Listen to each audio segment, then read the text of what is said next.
Hey, I'm Doug Napier, and this is my wife, Amy, and this is our story about jumping into the fostering system. I just knew that we wanted to love on a family that was helping. And I felt that being in a care community was a safe, easy yes to jump into helping with Fostering Hope.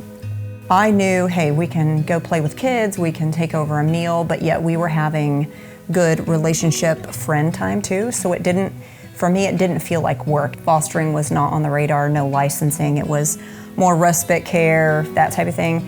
We got a phone call, and that morning, my heart completely changed. I would say probably did a 180 in a matter of an hour and a half to 2 hours. Knowing that's what we were supposed to do, this is our next step. So I called him and I said, hey, can we talk? And told him kind of what I found out. It would be great to say yes to doing something above what we know is comfortable. And I simply responded with, no, don't want to do it. So that was... It's like our job is to help other people in the fostering system, to be able to help foster parents. We will be a resource for them. That was my perspective. One day I was in my prayer time and I was having this conversation with God. I could just hear his voice like super clear that day. And he said to me, it's a good thing this baby wasn't aborted. And I was like, yeah? He's like, you're pro-life. And I'm like, yeah, pro-life. And then God said in my heart, and it just smacked me in the face, he said, it sounds to me like you're just pro-birth. And that's when it hit me, that God didn't call us to be pro-birth, he called us to be pro-life. And not just having a child be born and then do nothing, but to give a child life, to rescue a child that otherwise had really no hope.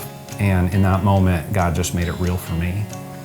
And every excuse, every reason I had not to do it was legit. I was like, I'm too old, I don't have the energy, I've got 3 kids of my own, I got one getting ready to go to college. Like, I don't want to take a kid in my house and get attached to it and then have to turn around and give it back. And so every reason I had was legit.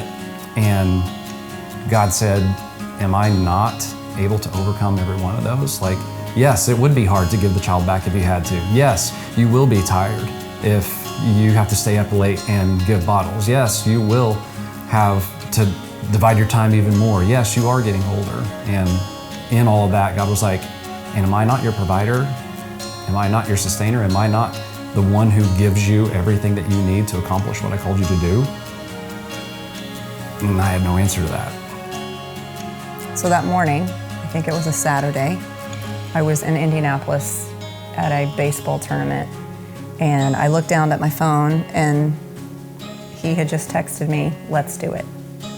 And I knew that's what it was. And so from that moment, it was, we're gonna do this. And it has been a crazy journey that's been hard and fun and sad and lonely and exciting and happy, emotional, but every single step that we have gone through has been what we needed as a family. We had the option to rescue a child. And every excuse that I had has been met with God's provision. Almost did it. It's been cool. God showed up big and changed our life forever. We're still tired. But it's so rewarding. There's something about just her giggle. And there's this way that when you hold her, she just takes her face and just buries it into your neck. And then I have a beard, so you just dig your beard into her and she just laughs right from her belly, and I just love that sound. And it doesn't hurt when she grabs his face right on the back of each of his jaws and just pulls him in. And she has always done that. One of the other cool things, we always pray before dinner. And so we always hold hands and we pick which child's gonna pray, or mom and dad.